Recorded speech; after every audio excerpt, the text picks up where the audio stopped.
Okay, let's see what. Oh, I've been recording this whole time. Oh my god, 4 minutes. When did I turn it on?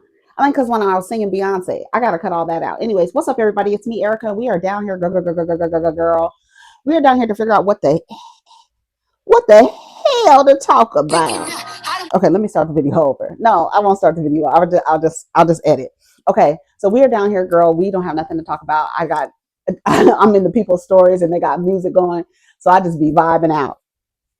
So go ahead and like, subscribe, and comment. Let me know you stopped by. I put these nails on, and I should have. Let me show you the nails that I got for Halloween.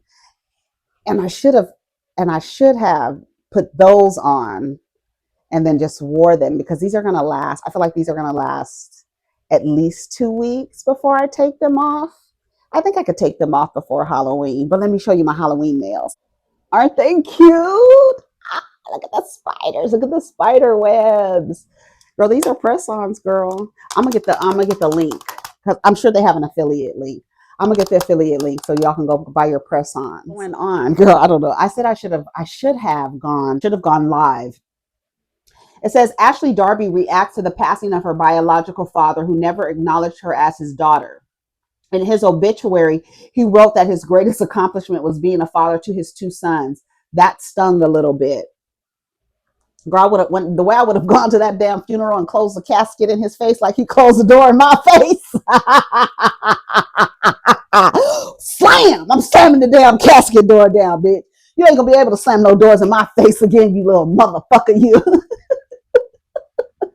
Ashley should have went to that funeral and acted a fool.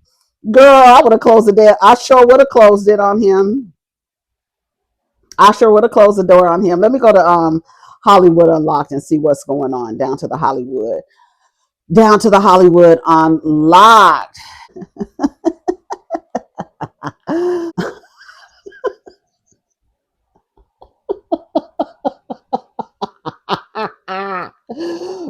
So he's mad because the picture is unflattering, girl. That's what you look like. That's what you're gonna look like when you staring at the fucking ceiling of the church, bitch ass nigga. You know that motherfucker said he knows he's not going to heaven. If there is a heaven, them motherfuckers they that's what I'm saying. They claim to be Christians and stuff like that, but they don't even have a concept. They don't even acknowledge that there is a heaven or hell. Like they don't care where they're going. They don't treat people like there is a heaven or hell. They lack empathy. There's no compassion, nothing. You have to operate like that to live in a delusion where you think your skin color makes you better and your penis makes you better than other people. You have to be in a constant state of delusion. That's why I really think that like racism and like if you literally like you're a human being who literally believes that your skin color makes you better and your penis makes you better than other people, I feel like it should be classified as a mental illness. Because what?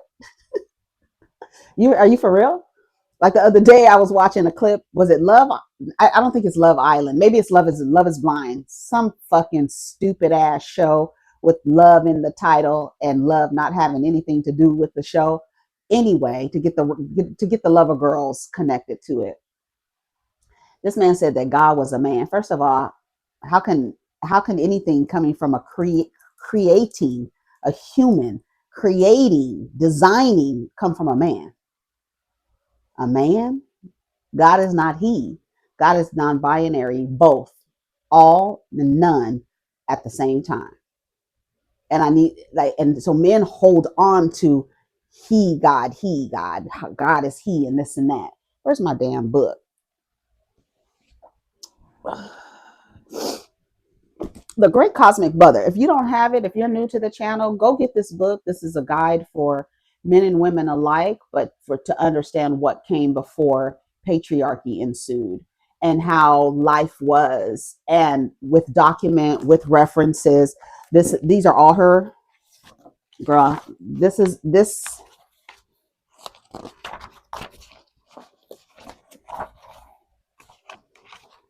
are the notes. These are the notes. And hold on. This is the bibliography. And then credits to illustration. And then, of course, they have an index. But this is the bibliography. So you have actually sources of support. There's images in here so that you can see that these things actually exist. You're not operating from a book of fables and allegories. You're operating from actual true history. You can look it up yourself. As I've read this book, and you can see how much notes I've taken with the book, that I'm doing research on my own. I'm writing in the book, writing images. I think it was a tattoo I wanted. I am she of 1,000 names. I am all that has been and is and shall be, and no mortal has ever revealed my robe. Yeah, I wanted to get that as a tattoo. But there is a chapter in here that talks about in society when they began to remove the mother from the position of creator and started like focusing it, like redirecting it to being that men are the creators and men are the ones who came up with all of these structures, and men are the shamans, and men are the herbalists, and men. No, it all started with women. It all started with women. But there is a chapter in here called let me see if I can find it. Ba, ba, ba, ba, ba.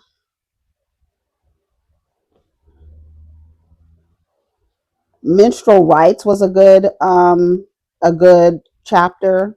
Oh, God as Father. So in part 4 of the book, it starts talking about God as Father, the Olympian male, the sun god, the jealous god, the witch hunts. It starts talking about the woman being a machine, and removing the mother from all aspects of society and religion, and how patriarchy ensued, and how men really betrayed the women that were leading the tribes and cultivating culture, and things of that sort. All of that started with women, and men stole it.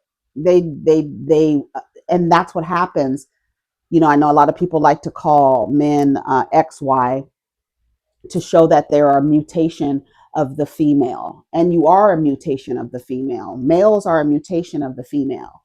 You start off as female and then you mutate into male, and that's the truth, and that's science. Okay, so if we want to go by science, then that's the truth of the matter. We all start off as female, and males are mutated females. And so as they grew, then they betrayed their creator. This is a really good book. It's called The Great Cosmic Mother. It is in my Amazon storefront if you want to buy it through Amazon, but I'm sure that you can get it. You might be able to get it in the library. If you'd like to hear people read from it, Daughter of the Fates, she go to her channel. She reads the entire book. And then there are women all over TikTok. There was a surge about a year and a half ago, 2 years ago, where everybody was picking up this book.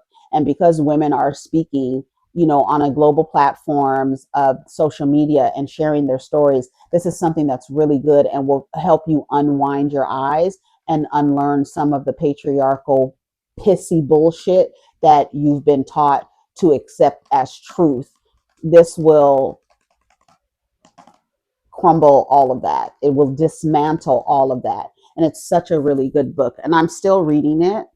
I skip. I'm not reading it all the way through. And not all the way through, but like in order. So if I want to read a chapter, I'll go to the chapter. But it's really good.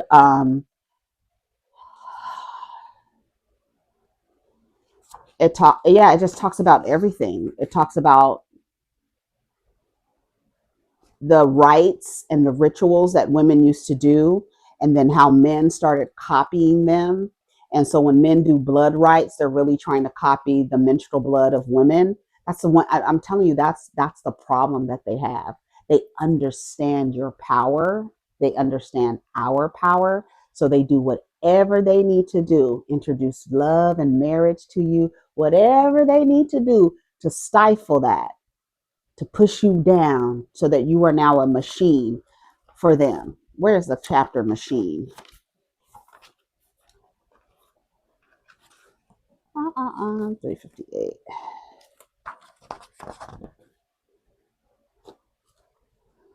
I'm just going to read what I highlight what I highlighted. It says,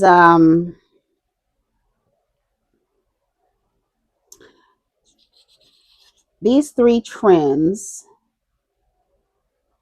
the rise and power of fundamental sects, Christian, Judaic, Islamic, Hindu, Buddhist, Confucian, and their collusion with business and military dominated governments in directing theological and political attacks at women's rights, in particular women's rights to control our reproductive capacities, the growth of global distribution and reproductive technologies, everything from birth control pills, IUDs, coercive sterilization programs dumped on third world women, to the expensive and complex Western technology of making sterile women pregnant through transplantation of unfertilized eggs and embryos from the ovaries and wombs of, quote, egg mothers to the wombs of, quote, host mothers, and the correlative genetic engineering of embryos to make babies to order.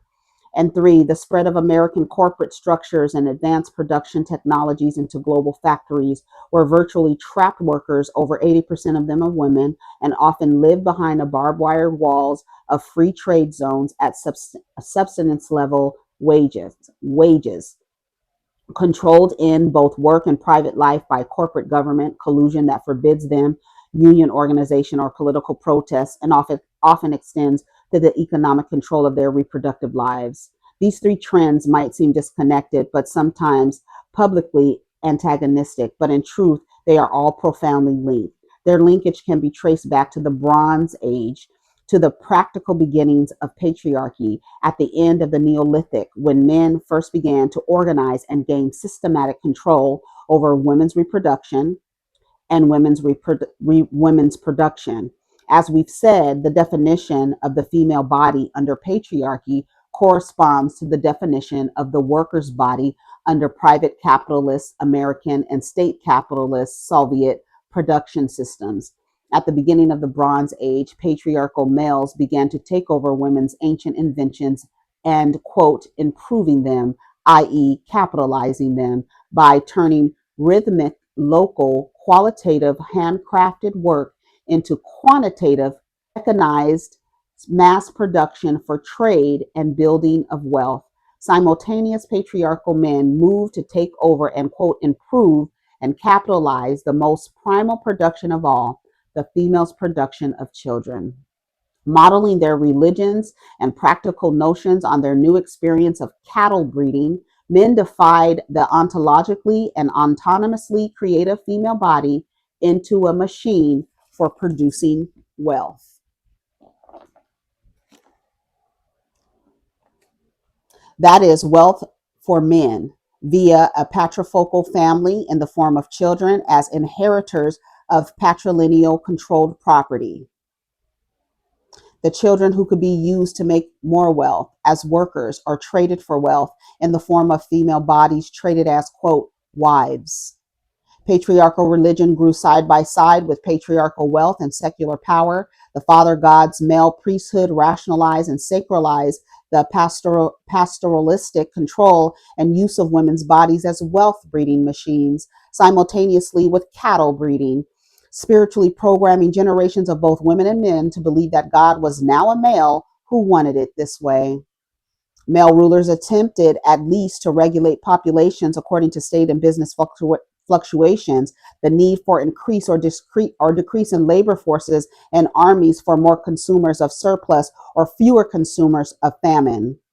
For over 4,000 years now, female reproduction has not been an autonomous function of women, but an auxiliary function of patriarchal systems. And for the same time period, worker productions has functioned as a part of the same patriarchal, hierarchic, wealth producing machinery. Both female production and worker production began rationalized and reified by God.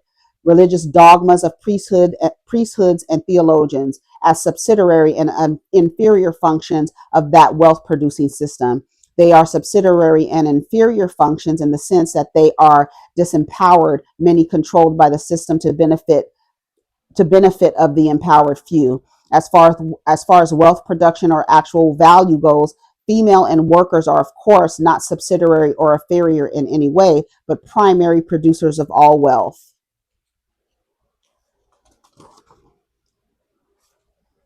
Human biological and dream energies, once numinous ends in themselves, are co-opted and rechanneled into profit-making results via a collusion of religious and governmental political ideologies as manipulative that manipulate the body and spirit of humanity away from conditions or experiences of evolution and revolutionary ecstasy and into conditions and experiences of counter-evolutionary revolutionary productive repression.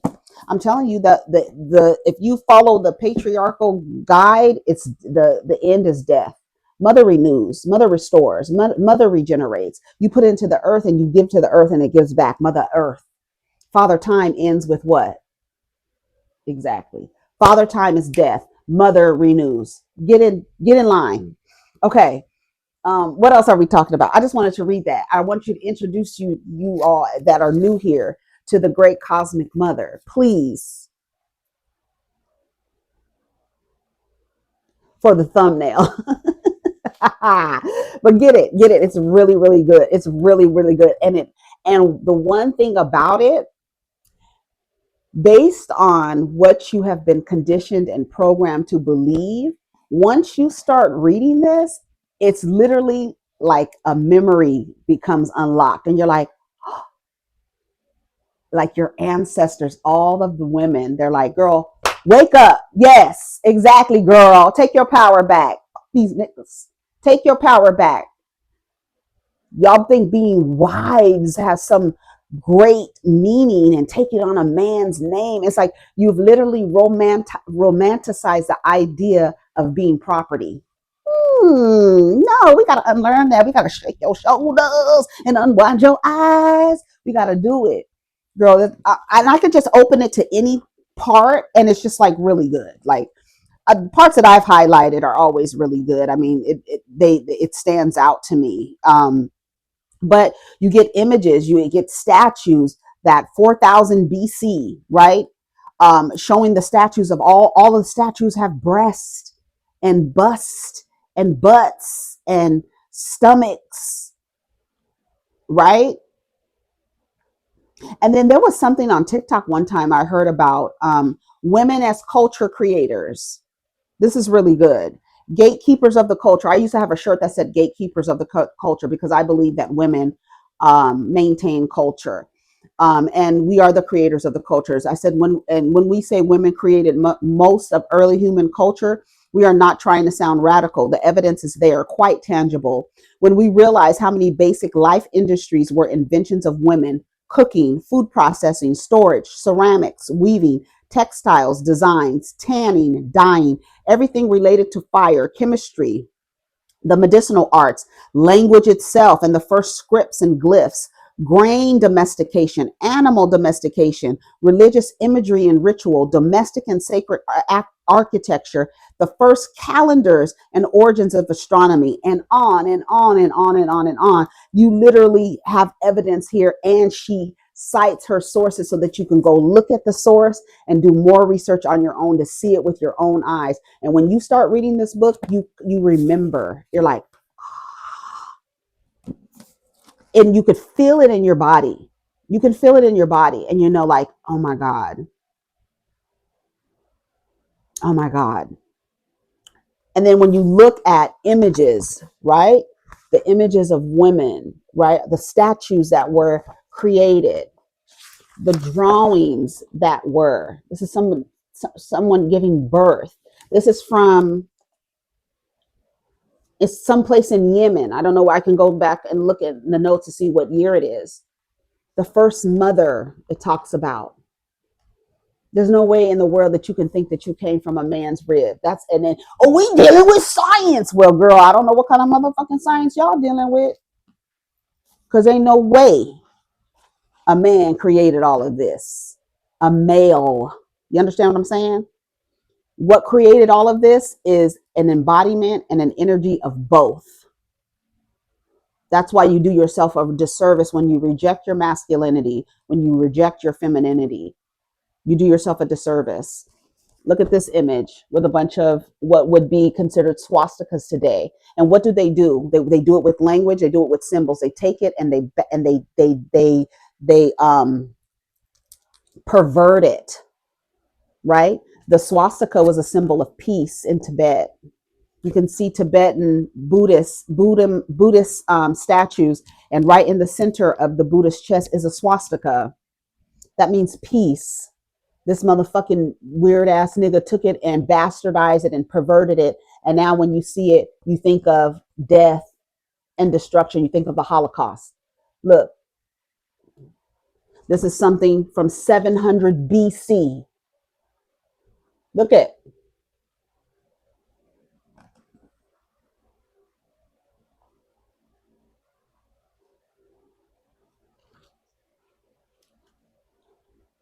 The swastika was associated with the Lady of Beasts, the new Stone Age version of the Paleolithic mother of wild animals. It is one of the magic signs on the foot of Buddha, taken over by patriarchy. The swastika has meant only destruction. Hitler read it as an Aryan fire sign. This book is really good.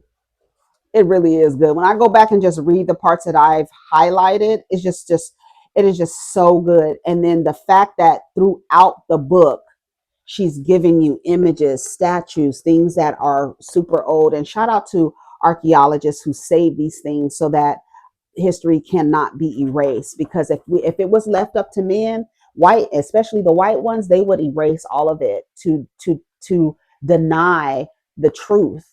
And when you read this book and all of it that comes before Christ even walked this earth, your version of Christ or whoever you believe Christ to be, this stuff came before all of that shit. All of the Father God religions. They talk about Father God religions in here.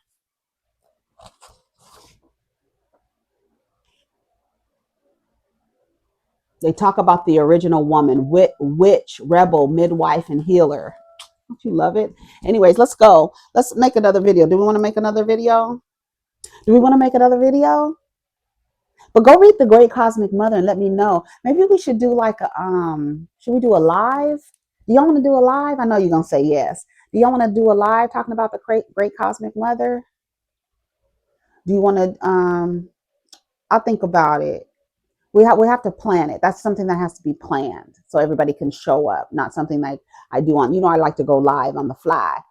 And but I think if we're gonna have something organized, we can talk about this. And I can come up with like a little syllabus or something. What do y'all think? Y'all want to do that? And we can do that and read The Great Cosmic Mother. Y'all keep telling me to start a book club. I mean, I don't like to work, y'all. Y'all be trying to make me do stuff where I have to be like doing the stuff. I don't want to do nothing. Can y'all just show up? Maybe we could just read some passages from here and pontificate and talk about and remember. Let me know. It's such a good book. I think I would call it, for lack of another word, a Bible for women and men. I think men should read this book too, because it will, and if they want to, right? Because in order for for them to live in their so-called reality, they have to believe a bunch of contradictory lies. This will dispel all of that. And if they really truly want to unlearn the lies that they've been taught and how they've been socialized and conditioned, this is really good. It's really good. Yeah, the denial of the mother. Here it is right here. Christianity offered redemption through the single being of the male sex, right? Remember what we talk about? Your salvation is through a man. What? Are you telling me the only way I can get into heaven is if I say that a man is my Lord and Savior and the key to my salvation? Like the Mormons, the women can't get into heaven without being married to a motherfucking man. Girl, what? That doesn't even make sense to me. it says it says Christ must redeem us from being born out of a woman. His power to do so comes from the fact that he is the son of a male God. At death, Christ does not return to the Mother Earth like earlier vegetation deities to renew and fructify us all. Christ is seen as a vegetation deity who refuses to be recycled. Instead, he ascends to heaven to sit as a judge at his Father's side. In the Gospel of Thomas, the following exchange occurs in the presence of Mary Magdalene. Simon Peter said to them, "Let Mary leave us, for women are not worthy of life." Jesus said, "I myself shall lead her in order to make her male, so that she too may become a living spirit resembling you males. For every woman who will make herself male will enter the kingdom of heaven." Simon Peter was a founder of the Christian church among the Jews and the spokesman of the apostles. And lucky for him that women are women, the great doomed cathedral of St. Peter's in Rome was built with brothel taxes. Not the church being built from the money the girls made from selling puss. Once and for all, Christ signified the end of rebirth through the mother. He denies the mother. It says in John 2:4, "Women, what have I to do with thee? Nothing apparently. Now men must be reborn through the male mother, Christ. The woman must be reborn male to even be considered worthy of life. To be wholly honest, Christ should have said, I have come to destroy the mother and go about my Father's business." In apocryphal text, Jesus does say, "For I have come to destroy the works of the female. Death will prevail as long as you women bear children." Your homeboy, right? Such nihilistic denial of the value of earthly life, coupled with the Christian church's imperialistic urge to control life, specifically to control women's reproduction of it, has contributed greatly to the bio biophobic insanity of the past 2,000 years of human existence. Girl, these when I tell you these niggas have fucked up the thing, and y'all be like, I just want to be married. Girl, we got other shit to do. There's other things to do on this journey. Anyways, I gotta go. Okay, I'm gonna go now. This might go on Patreon. I think we put this on Patreon because I don't know what the fuck I talked about, y'all. Anyway, so we got 2 videos for Patreon. Take care of each other and protect your energy, okay? And remember who you are. Get this book. It's in my Amazon storefront. You can get it from the library, I'm sure. And then you can go on TikTok and hear a lot of women reading from it. And then there's some men who are reading from it too. And some men are being awakened by the great cosmic mother. Like, you have been denying your mother this whole time. They blame women for everything. A woman's always at fault for something. You're always to blame, and the man is coming to redeem you and to save you, and a bunch of bullshit. So get the book, okay? Take care of each other, protect your energy. Peace. Oh my God, I can't stop it. Okay, I came back just to read this. I highlighted it.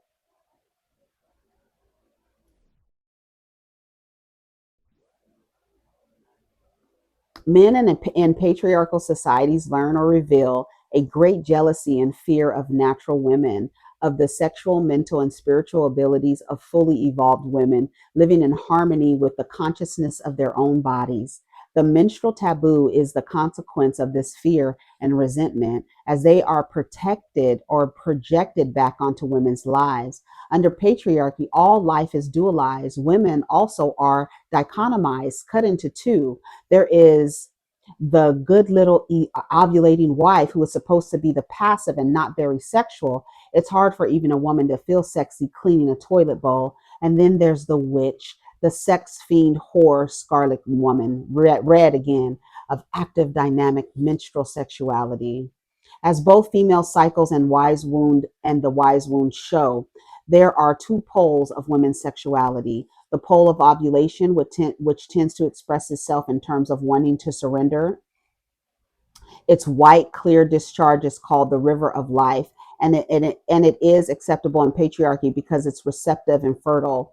And then the pole of menstruation, before, during, and after, which expresses itself in wanting to take erotic initiative to capture and demand the red flow that is called the river of death.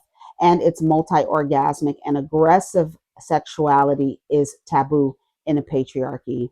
Our menstrual sexuality, which is non-fertile, is called masculine and castrating by Freudian types who share in the cultural fear of mature women. That's why they tell you don't listen to the old women. They old and bitter. Don't listen to them. No, listen. We have been taken offline, right? Offline with not menstruating anymore. We become the crones and the wise women. But men will tell you don't listen to us because the wise women don't have men around them, and the men around them are embodied and they understand what their duty is, and they're not trying to suppress, confine, and have women be these. Oh, I'm just here to serve. I love this. Oh, girl. Okay, I gotta go. I love to serve. Shut up. Okay, bye.